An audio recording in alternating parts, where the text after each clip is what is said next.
High, সবাই কেমন আছো? আবারও চলে এলাম একটি নতুন ভিডিওর সাথে। ভিডিওটি কেমন লাগলো কমেন্ট করে জানিও।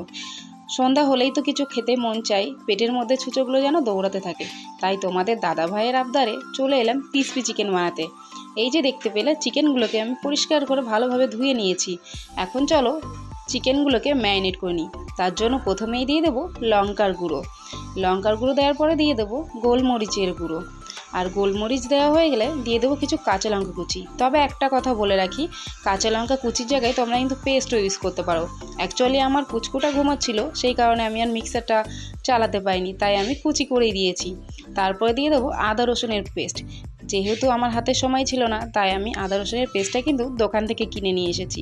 ওটা একটু তাড়াতাড়ি কিন্তু হয়ে যায়। এই যে দেখতে পেলে দুটো ডিম নিয়ে নিয়েছি। ডিম দুটোকেও কিন্তু আমি মাংসের মধ্যে দিয়ে দেবো। একে একে ডিম দুটোকে চিকেনের মধ্যে দিয়ে দেবো। আর ডিম দুটো দেওয়া হয়ে গেলে তারপরে আমি দেবো ভিনিগার। এখানে কিন্তু আমি খুব বেশি ভিনিগার ইউজ করিনি, জাস্ট এই ছোটো বোতলের হাফ বোতল। আর ভিনিগারটা দিয়ে তারপরে দিয়ে দেবো লবণ। স্বাদ মতো কিন্তু নুনটাও দিতে হবে, যতটা চিকেন ততটাই কিন্তু নুন ইউজ করতে হবে, ওটা কিন্তু টেস্ট অনুযায়ী। আর তারপরে দিয়ে দেবো সামান্য পরিমাণ হলুদ গুঁড়ো।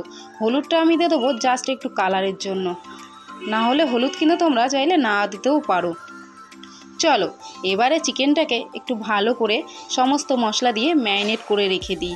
আর একটা কথা বলে রাখি, এখানে কিন্তু আমি কোনো রকম পেঁয়াজ ইউজ করব না, জাস্ট যেসব মশলা দেখালাম সেগুলোই। আর এখন আমি চিকেনটাকে 1 ঘন্টার জন্য রেস্টে রেখে দেবো। চলো ওদিকে চিকেনটা রেস্ট নিক, আর এদিকে আমি ময়দাটাকে একটু চেলে নিই। যেহেতু দোকানের ময়দা একটু পোকামাকড় তো থাকেই, সেই কারণে কিন্তু আমি ময়দাটাকে একটু ভালো করে চেলে নেব।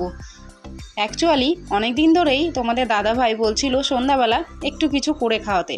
আর এই সব রিচ খাবার খেতে তোমাদের দাদাভাই কিন্তু খুবই ভালোবাসে। তা সেই কারণে আজ ভাবলাম চলো তার আবদারটা রাখাই যাক, তাই না? দেখো এদিকে আমি চিকেন ম্যারিনেট করছিলাম, আর আমার ছোট্ট পুচকুটা কিন্তু ঘুমোচ্ছিল। ও এবার কোলে উঠে পড়লো। এবার এনাকে নিয়েই আমাকে চিকেনটাকে ভাজতে হবে। তার জন্য নিয়ে নিয়েছি কড়াই, আর কড়াইতে দিয়ে দিয়েছি সাদা তেল। এটা কিন্তু আমি ডুবো তেলে ভাজবো। আর আমার 1 ঘন্টা কিন্তু চিকেনটা রেস্টে ছিল। চলো এবারে এই যে মশলা মাখানো চিকেনগুলো, এগুলোকে আমি যে ময়দাটা চেলে রেখেছিলাম তাতে একটু কোটিং করে নেব। ভালো করে ময়দাটাকে কোটিং করব, করে কিন্তু আমি ওই ডুবো তেলের মধ্যে ছেড়ে দেবো। এখন একে একে সমস্ত চিকেনগুলোকে কিন্তু আমি ময়দার মধ্যে কোটিং করে দেবো। কোটিং করে দেওয়ার পরে দিয়ে দেবো তেলের মধ্যে। আর এগুলোকে কিন্তু আমি ছাকা তেলে ভালো করে ভেজে নেব। দেখো কথা বলতে বলতে একটা পাশ কিন্তু আমার ভাজা হয়েই গেছে। এবারে চিকেনগুলোকে উল্টে দেওয়ার পালা। আর দেখো বন্ধুরা, কথা বলতে বলতে চিকেনগুলো কিন্তু আমার রেডি।